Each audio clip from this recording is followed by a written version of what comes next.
Science is the great antidote to the poison of enthusiasm and superstition. Hi, I'm Juliet Selgren, and this is my podcast, The Great Antidote, named for Adam Smith, brought to you by Liberty Fund. To learn more, visit www.AdamSmithWorks.org. Welcome back. It's January 16th, 2024, and for the past few months, all anyone seems to have been talking about is Killers of the Flower Moon and its recent movie. Today, we're not quite going to be talking about that specifically, just something I was thinking about, but it's somewhat related. We're going to be talking about the economics and the economic freedom of reservations. I'm excited to be welcoming Thomas Stratmann to the podcast to talk about this topic and his Reservation Economic Freedom Index. He is a distinguished university professor of economics and law at George Mason University, and I already mentioned that he's the one who created it. He's also affiliated with the Mercatus Center. Welcome. Thank you. Thanks so much for having me. It's great to be here. First, what is the most important thing that people my age or in my generation should know that we don't? Well, I would say you should know things will get much better than they are right now for you. So I would say, heads up, onwards and upwards, moving forward. And I'm saying that because, I didn't even quite realize it when I was in my teens or in my 20s. It's really tough to figure out what the social norms are, what is acceptable, or what your expectations can be upon others or should be upon yourself, what society kind of expects, so to speak. And all these things sort of create a little bit of confusion for younger people. At least they did for me, even though I didn't quite realize it. And so as time goes on, I feel more and more comfortable in my skin. And that's why I'm saying it. So things will get better. You'll feel more comfortable. You'll get even happier in the future than you are right now. Something I've been thinking a lot about and talking with some of my friends about is how uncertainty plays such a big role in economics and economic analysis and how we analyze the behavior of people and the economy and kind of any level of analysis. And I think this is kind of along the lines of what you're saying, where to kind of figure out, to become clear in this groups of people, it takes time. And so I don't know, would you agree with that? Yeah. And I think that's go ahead. Is it just knowing it that you think would make it easier to figure it out, or what are some practical things that help out with that maybe? So I think that's a great way of framing it.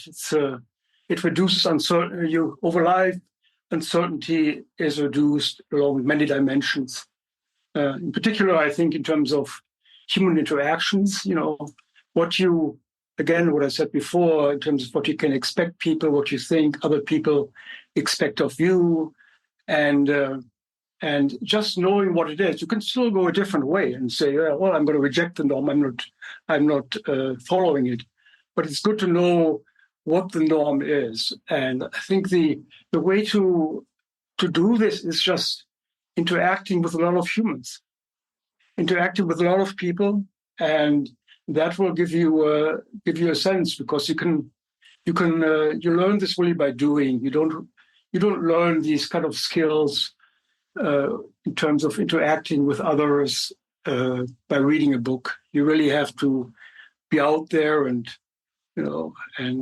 even if you are sort of introverted, try to push yourself to do this, because especially for introverts, it's tough to figure out exactly, how to interact with others.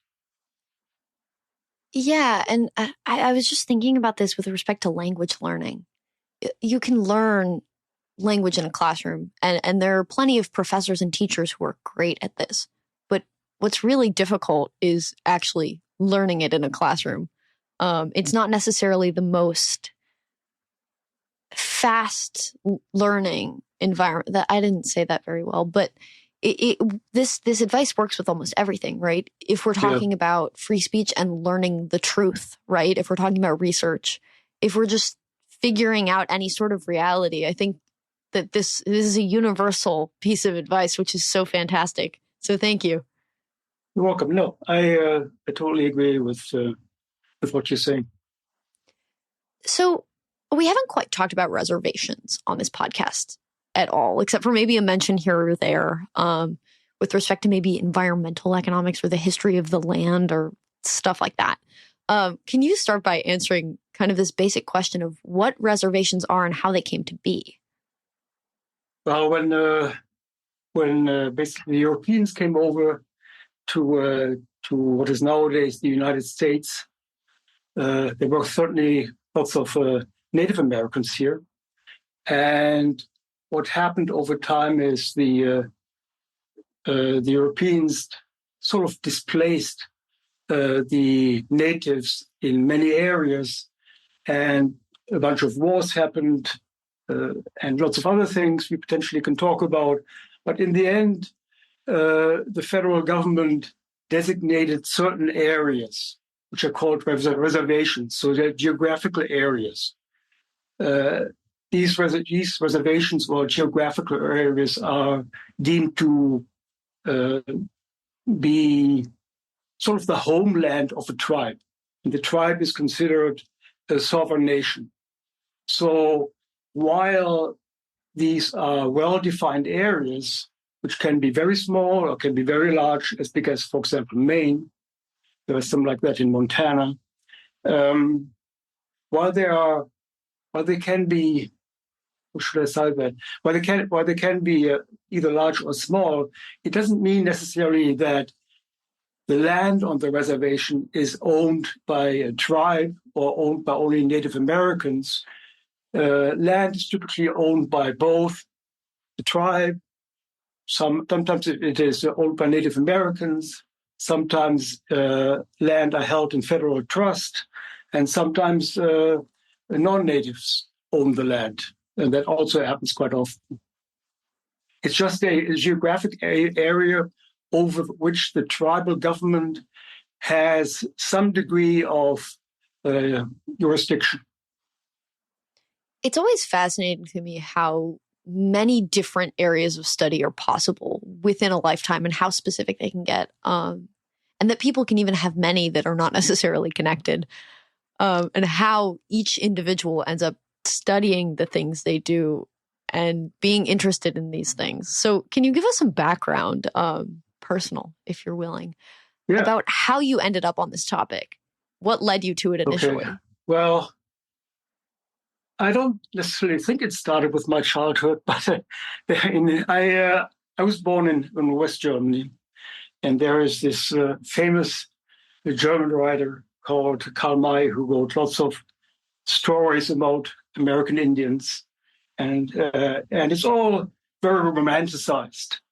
It's romanticized in terms of the good Indians and the bad Europeans, and the American Indians living a very harmonious life and in total sync with nature, so on and so forth.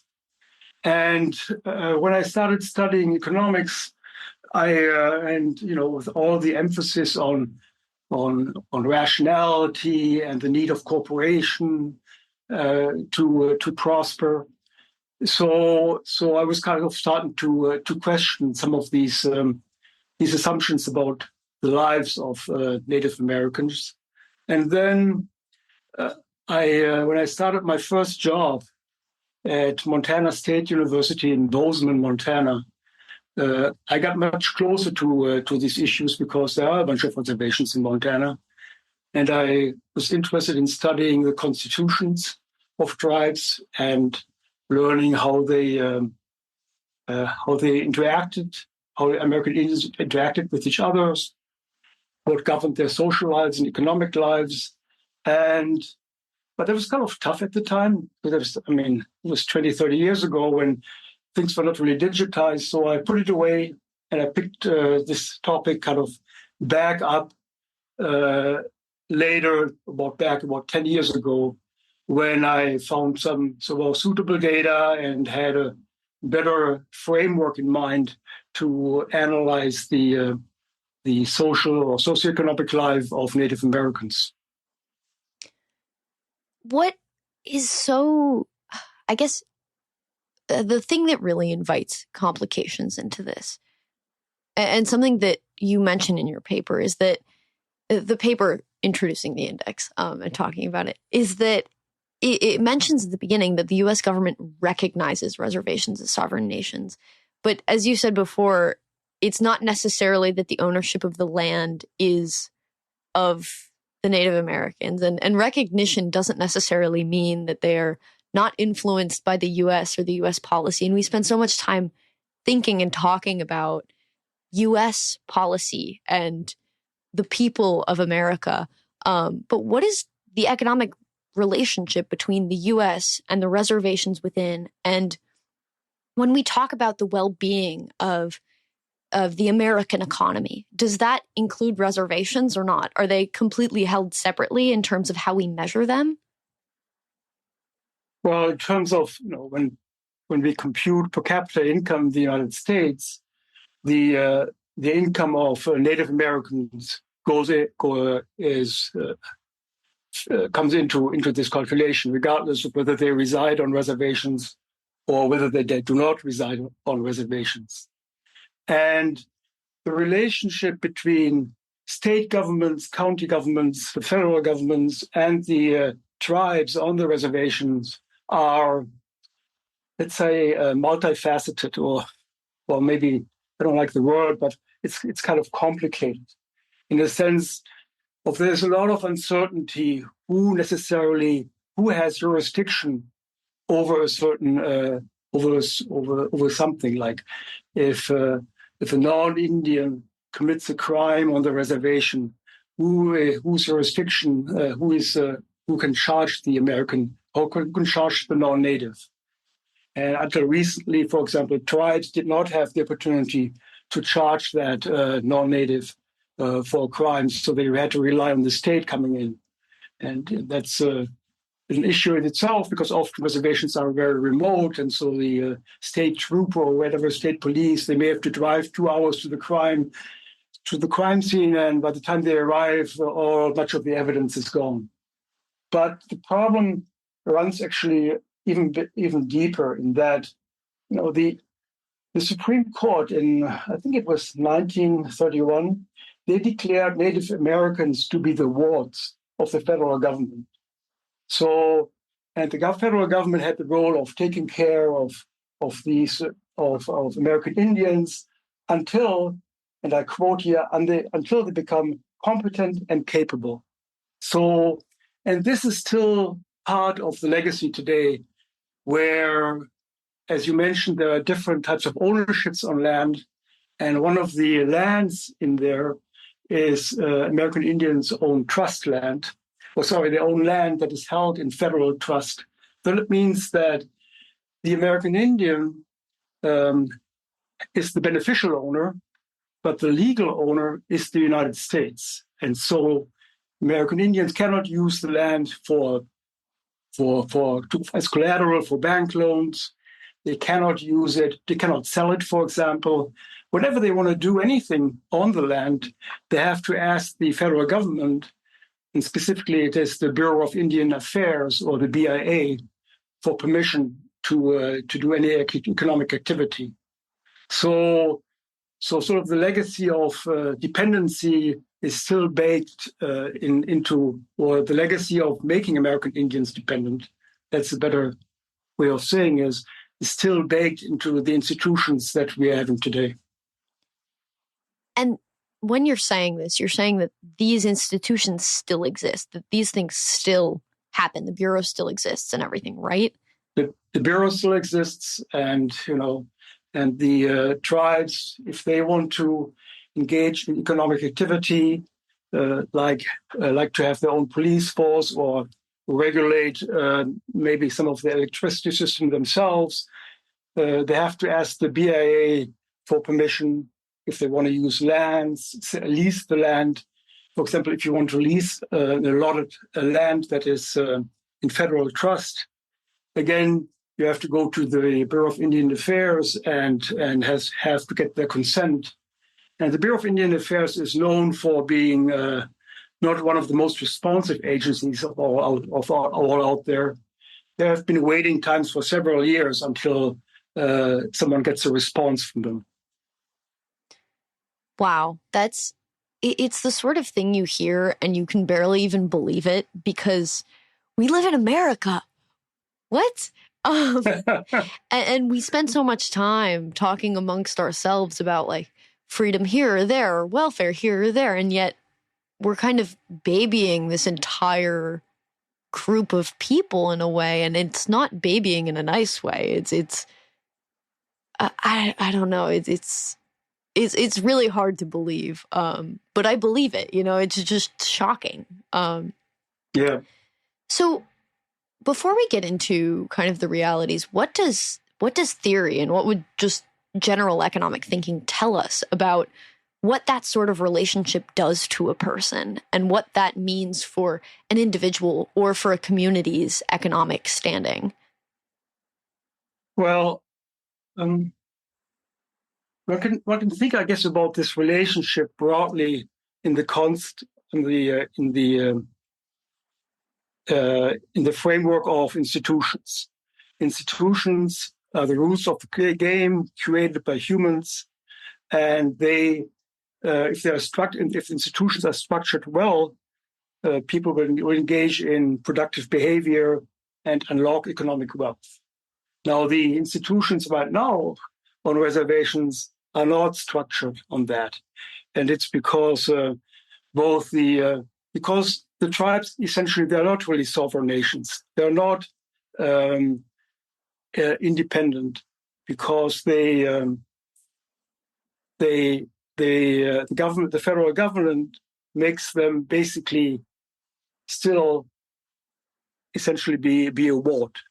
So there on the reservations, there are not well-defined property rights because of lots of uncertainty that exists regarding the ownership of land. And also, of course, there's also uncertainty about their regulations. And some of these, of course, are also the tribe's own doing in terms of, if there's not sufficient transparency, if the tribes do not publish regulations or have regulations that generate barriers to entry so that people cannot participate in the market. Some of these things certainly can be also of the tribes doing. So what we want to have, just in terms of general economics, we want to have clearly defined property rights because they increase the certainty about economic activity, and by improving the certainty, we're going to have lower transaction costs. Transactions costs, are the cost of running the economic system, like the cost of negotiating and enforcing contracts. And these transaction costs are so high on reservations that economic activity doesn't happen. One example of that is the land in federal trust. So that is the land I mentioned where the native is the beneficial owner, but the federal government is the legal owner. This means that first of all, we already said, the American Indian, they will have control of the land. They cannot exclude other people really from using the land because they don't have legal title. They cannot sell it. But even worse, over time, what happened due to the way these lands came into being, it is nowadays that the ownership of these lands is very fractionated, meaning that there are maybe 50 or 30 owners of an 80-acre plot of land, 50 or 80 American Indian owners, which have joint ownership, which means that everybody has to agree what to do with the land in order to employ the land. And this, of course, is subject to collective action problems. It's impossible for 80 people to agree on something. So as a result, the land lays fallow, nothing maybe happens with it. And that is one example of institutions that resulted in a legal system that resulted in unproductive use of resources. And so what are the actual statistics? How does it differ between people of reservations and Americans and properly like American territory? How are the incomes different? What are maybe the major industries and so on? What does this look like in reality? So the per capita income, the average per capita income on reservations of American Indians residing on reservations is lower than the lowest per capita income of any state of Mississippi. Mississippi has the lowest per capita income in the United States. So reservations have even a lower per capita income. So Native Americans residing outside of reservations are doing much better. It's tough to get exact statistics on that, as ethnicity is self-reported, but we know that Native Americans residing outside of reservations do much better. So there must be something on the reservation. There must be some institutions on the reservations, either internally or externally imposed, that prevent prosperity. Did I answer your question? I'm not quite sure. Yes. And so you've created this Reservation Economic Freedom Index. Before we get into more depth with it, what are the main findings and what does it kind of tell us about the difference? So I created this index for about 90 reservations in the lower 48. And this index, there are a total probably of 250 or so reservations in the lower 48. Overall, there are about 570 reservations, federally recognized reservations out there, which includes also Alaska and Hawaii. But they are sort of running under different rules, Hawaii and Alaska reservations. Mm-hmm. So the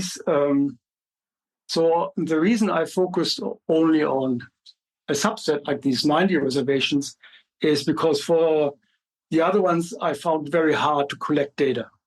So the sample selection is based on the number of reservations selected is based on essentially data availability, but they cover I forget exactly the exact number, but they cover about half of all the population of Native Americans residing on reservations.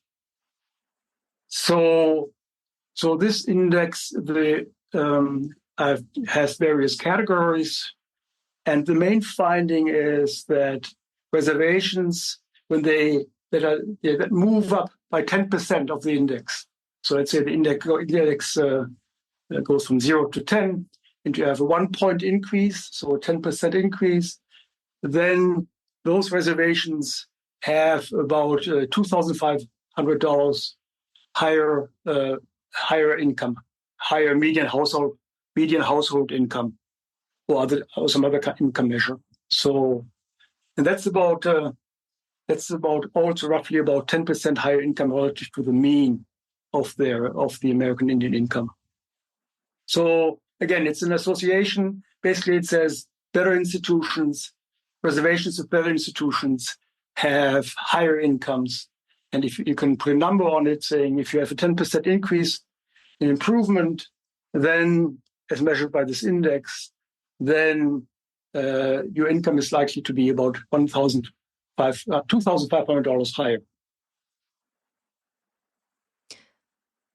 So I guess something that is striking to me is that a lot of what you said leading up to this was about how it's kind of difficult to measure certain things, especially depending on the conditions within the reservation. So even though you picked reservations to look at and to measure based on availability of data, how do you, I don't know, trust or know, given that even some of the institutions that are at play here are part of the reason why data may or may not be as available as you would like. Yeah, I mean, it's I didn't write that in the paper, but I think what you're alluding to is that, well, tribes or reservations that have particularly bad institutions don't have any data, do not publish any data. That's a reasonable conjecture. I think this might be the case. I don't have any data to support that, but if you look around the world, usually the data quality declines with lower per capita income of countries. So, maybe I'm looking at reservations that are in relatively decent shape, but also it's not. I'm focusing on reservations. Well, it turns out these reservations I'm looking at, they're also some of the largest reservations in the United States. So I'm capturing a good chunk of the population, the American Indian population. Yeah, and so it may be, even if your research is findings related to the better off of reservations, it's still worse than Mississippi. Yeah. And so even using that as a comparison is a way to kind of gauge what the differences are and what is to be done. Not me accidentally referring to that old Russian lit question / political question. So I guess what are the implications of this, right? What can we do, right? I think it's difficult for first Americans. Maybe the only thing to be done is to ask our government to kind of back off. But what is even the way forward with something like this? And what are the implications of the index then? So there are several ways to think about it in terms of very broadly. There was this act, the IRA, I have to look at exact 1935 Congress that established basically that lands should be held in permanent federal trust, and so basically giving the legal title to Indians, so that it's basically essentially going to be fee simple land, or that the American Indians can decide how to use the land or what to do with it. That might be a possibility in a sort of bigger picture. The other thing in terms of practical things is the federal government has created a system of subsidies to tribes for various, for maybe for schools, for health, for lots of different areas, or even also for climate policy. And there's a lot of rent seeking by tribal governments from the federal government. So, if the federal government wants to spend money, I think they would be better off giving the tribes some block grants, just some lump sum amount to spend to their best, to their own judgment, instead of making them go through sort of non-productive rent-seeking activities, which includes not just lobbying but also writing all the applications and so on and so forth. But there are also things on the reservation itself that tribes can do. For example, one component of the index is whether the tribe adopted the so-called Uniform Commercial Code, which is basically a set of laws that govern commercial transactions. So once a tribe has adopted this Uniform Commercial Code, uncertainty in terms of conducting business or starting a business, it's going to be much lower, and so there's going to be more interest both by native and non-native entrepreneurs to start a business. Or, for example, on the judiciary, there's some tribes don't have necessarily due process in place. Some tribes may not have juries, and so on the judiciary side, there's lots of skepticism. Both natives and non-natives often don't trust tribal courts, which I learned in part from my interviews with American Indians and non-native and natives, and so this is sort of some internal things that could, from at least from a viewpoint of an economist who wants to lower transactions costs and thereby increasing certainty or legal certainty for economic activities, that would be a beneficial thing to do. And I guess, what are some of the biggest misconceptions in learning about this that you have seen regular Americans, just, I don't want to say regular Americans, that sounds kind of wrong, native but non-Native Native Americans. Yeah. There's like no great way to say it, I think. But hopefully you understand what I mean. Yeah, I know what you mean. If there is a better way to say it, let me know. Well, people say non-natives, but then I've heard other people protest that. Native American. I'm non-Native American, Native American. Yeah. Are there any misconceptions that we hold about reservations and about Native Americans that might be making things more difficult? Obviously, this is in no way the biggest problem, right? Yeah. Or the biggest barrier, but even rectifying those could potentially lower transaction costs. Yeah, I think one of the misconceptions, which also I think drives a lot of government policies, is that American Indians are not, they're not business oriented. They don't trade. They're just in love with nature somehow in another way, and there's this romanticized view of American Indians, and this romanticized view, I think, also has contributed to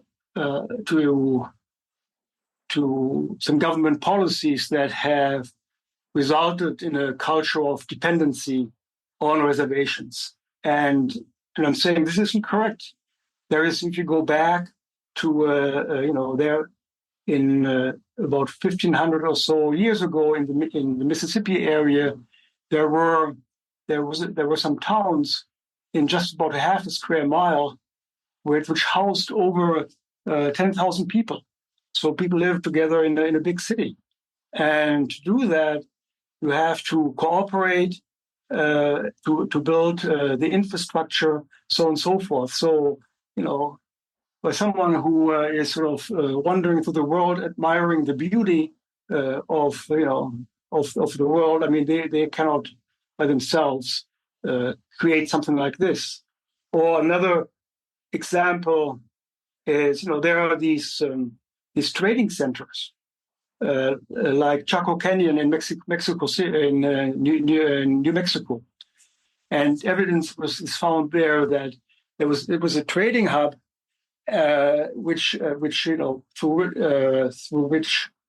goods from North and South America were traded back and forth. Or another example, more recent, that when Lewis and Clark, they did the exhibition going west, and in the winter of 1804, 1805, they were in North Dakota. It was freezing. They didn't have anything to eat. So they traded with the local tribe, and they had some axes. They sold them an axe, and the tribes gave them food so they could survive. And then Lewis and Clark moved on, and then in the summer of 1805, so half a year later, they arrived in the Rocky Mountains near Idaho, and they saw the axe. The axe they had traded in North Dakota had traveled 1,000 miles west, showing that American Indians, they were trading goods. So So American Indians have a history of being entrepreneurs and being very shrewd traders, and there's lots of documentation on this. That's so interesting, and also, I mean, such an important story and narrative to share, because I do not think at all that it is the one that is going around. Yeah, exactly. What sort of... just have one more thing. I mean, just in terms of course, this came to my mind. Also, when after the Europeans arrived and the natives received horses, they changed their buffalo hunting technique using horses. Before they also, again, to get the buffalo, they killed the buffalo before they had horses by chasing them over a cliff. And you can imagine that this takes a lot of cooperation of tribal members to get a wild buffalo herd to run over a cliff. And that's the way they got the meat, because of course the buffalo died once they ran over the cliff. But once they had horses, they shot the buffalo with bow and arrow. And so, of course, there's the issue, who made the killing shot. So what the system they devised, if they had markings on the arrows, which told them who owned the arrow. And that person who, when the buffalo is dead, you see, oh, this is the arrow that killed the shot. And, Julie Salgren was the one, and she's getting the first cut of meat. Oh, nice. So there was like a level of competition. Yeah. I mean, there is, and also, it's also property rights in terms of, basically by marking the arrows, you basically say, well, yeah, well, in some sense, you show, you are the one who did the killing shot. Wow, that is so interesting. So a lot of your findings, best way to say this, a lot of your findings follow with what economic theory would tell you. Is there anything that you found that was surprising with your results, or any outliers, or even any other stories of surprising or amusing anecdotes that you wouldn't necessarily have expected? Well, I'm not sure if that. Well, one story I like, it's the late Coushatta tribal chairman. Coushatta's there in Oklahoma, Ernest Sickey. They called the bureaucratic mess there, and he calls it white tape as opposed to red tape. So I thought, calling the bureaucracy that is governing the lives of American Indians on reservation, calling it white tape, I thought was quite ingenious, and I enjoyed that. Yeah, that is funny. So the other thing is I looked at did a sort of semi-case study comparing the reservations of the Mountain Ute and Ute Mountain Ute, which are adjacent to each other. So the Southern Ute, their per capita income is about $80,000, and the Ute Mountain Ute, their per capita income is about $25,000. So 3 times less than the neighboring tribe. And they both have the same cultural background, or at least roughly speaking, they come from the similar areas. But one is relatively rich, and the other one is poor.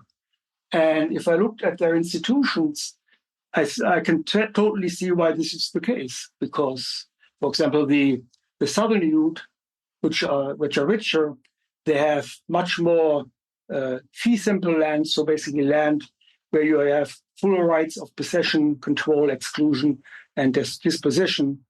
And they have a tribal corporation that has a bunch of checks and balances built into it.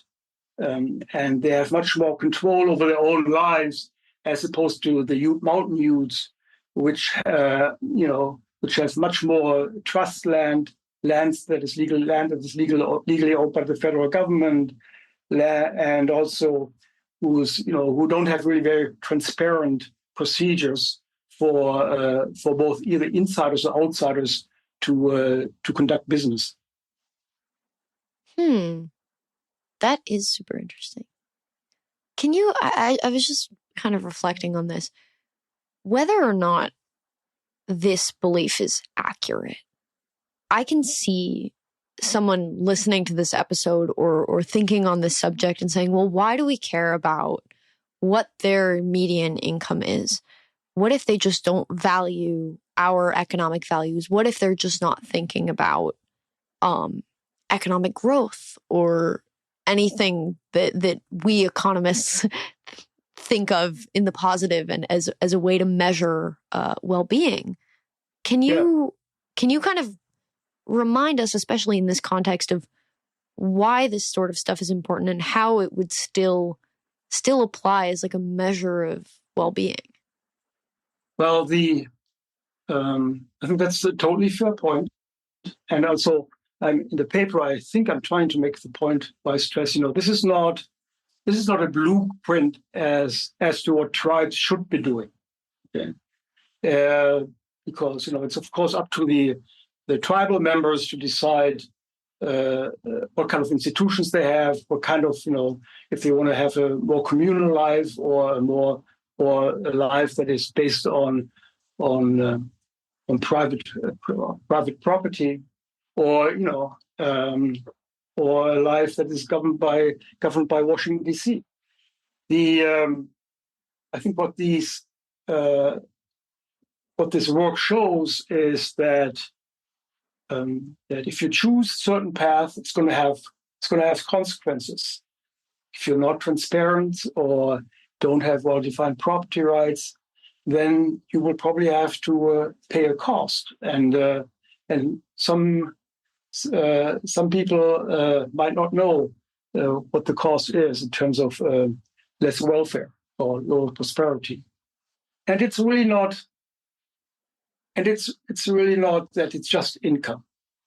I mean, I'm focusing on income over here, but what you will see is that reservations with lower income, they're going to have much more violence.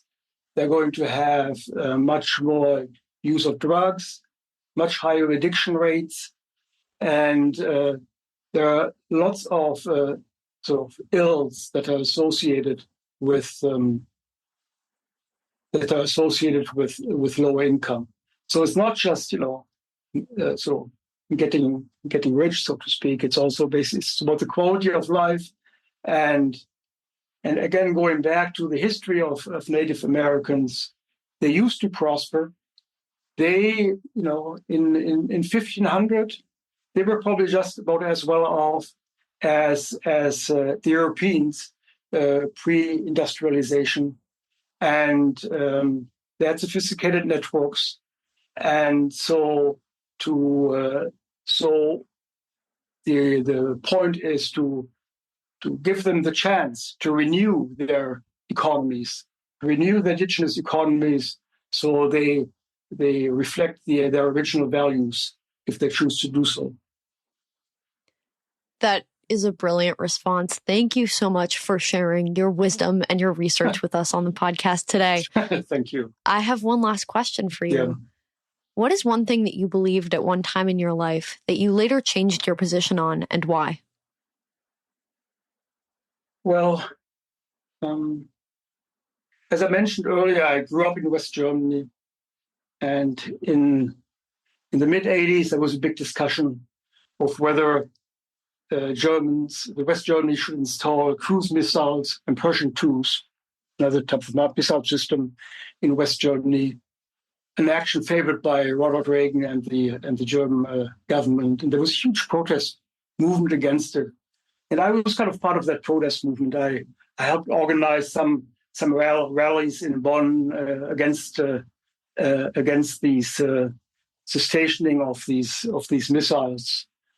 So I had a sort of more pacifist streak, perhaps in me, and now I think this is something I probably I would definitely not do today, because it's important to because there are bad actors out there, so to speak. There are some bad actors out there that can threaten a nation's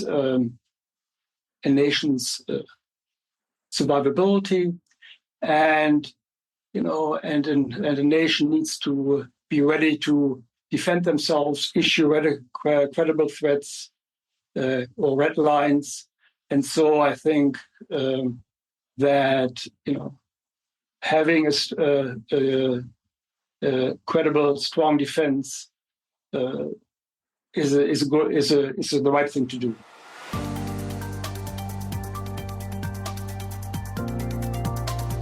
Once again, I'd like to thank my guests for their time and insight. I'd also like to thank you for listening to the Great Antidote podcast. It means a lot. The Great Antidote is sound engineered by Rich Goyette. If you have any questions, any guests, or topic recommendations, please feel free to reach out to me at greatantidote@libertyfund.org. Thank you.